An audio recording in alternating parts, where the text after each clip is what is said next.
Growing your own food, even if you don't have the space to do it like this outdoors, can be done, at least on a small scale, if you have the right equipment. And if you have the right equipment, you can grow some of your own food indoors, even during the winter time. And in this video, I want to show you one of the options for doing just that. The LetPot Hydroponic Indoor Growing System. This system will let you grow some of your calories indoors during times when you normally wouldn't be able to grow any calories or food outdoors. That small portion of food that you do grow indoors with this system can be very nutritionally dense to help make up for some of the lack of nutrition in some of our modern day processed storage foods, kind of like growing your own vitamins even. So I'll put everything from this video into chapters, so if there's any particular part that you'd like to see, you can go down to the description box and go to that portion of the video, or just watch the whole video. So what all do you get with this kit? Well, first and foremost, you get the LetPot growing system itself. Of course, the power supply, 2 growing trays of growing 21 smaller plants, or 2 larger plants at the same time. What we're going to be doing here is using the 21 to grow salad greens. Get the baskets, which are going to fit down in these holes.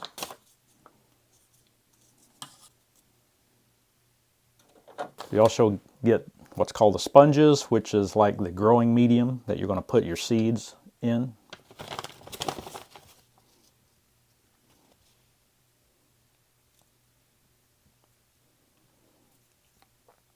Germination covers, which will make it like miniature greenhouses. You can use these after you put the seeds in to speed up the germination process. Then remove them 1 or 2 days after the seeds have germinated. That's how I use them. And some seeds will germinate before others, which is why you have individual small greenhouses rather than just one large greenhouse cover. The support rods to use with plants that maybe will get pretty tall. Shade cover, which you use to block off some of the openings in the event that you're not going to grow 21 plants, but are still going to grow more than 2. And some tags to let you label things. I make a little map whenever I plant a garden or put out a seed bed or for my permaculture plantings. Everything like that I do, I make a little map and notes so that I know what is where. It's just the way that I do things. But if you like the markers, they're in the kit. And the nutrients or the plant food. And of course, this is a hydroponic unit, so this will mix into the water, and we'll get to that. An image from the company's website with suggestions about various crops that you can grow in this particular unit. And there's many more that you could also grow. However, for us, we decided that we were going to grow salad greens.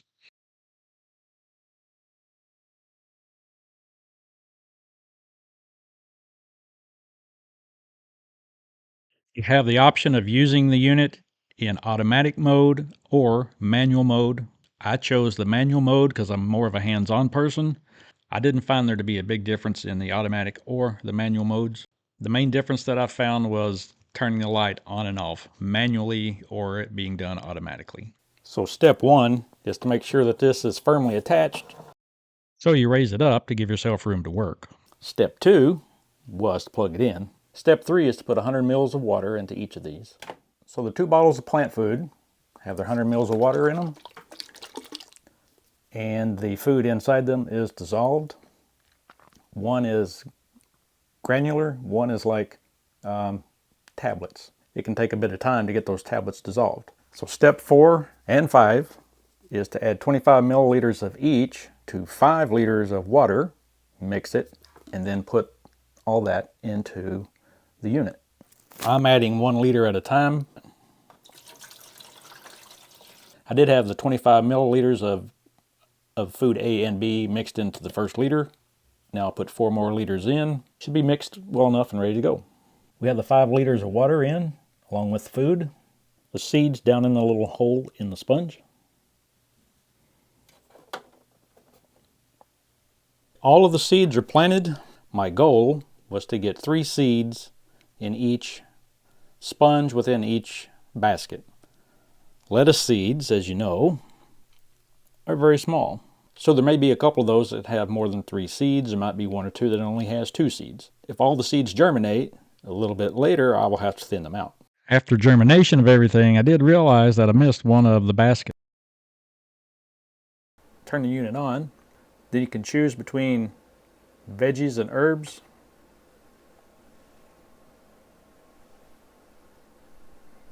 Or flower and fruit. Back to veggie and herbs, back to flower and fruit. In automatic mode, the light you can program the light to come on and go off when you want. In manual mode, you turn it on and off yourself. The unit's empty right now, but when you put seeds in it, then the light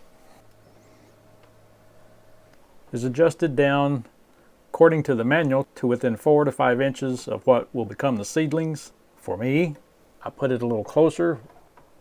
I put it about like that, and as the seedlings grow, I try to maintain this distance of about like what you see here, which is about 2.5 to 3 inches. As you use this unit, you will learn what works best for you.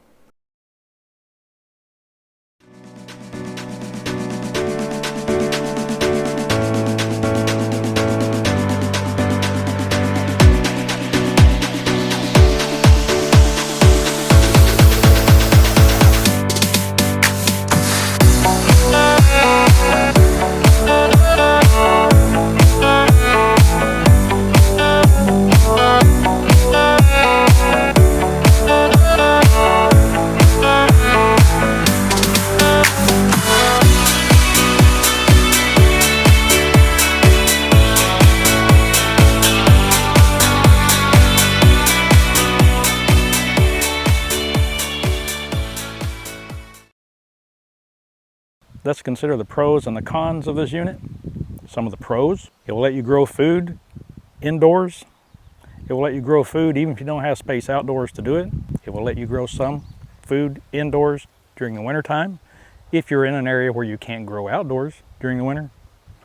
It will let you start seedlings to get your outdoor crops going much earlier.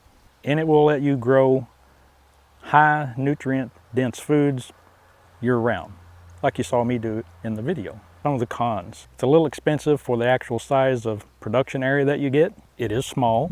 It does require power. There is a way to provide that power even when the grid's down.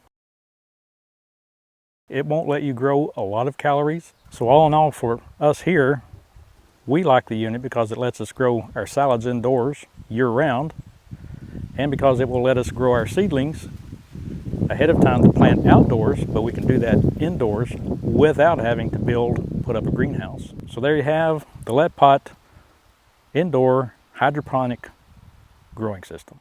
If you're one of the folks that have been blessed with enough space to grow your calories outside, then you might want to focus on growing the best survival crops.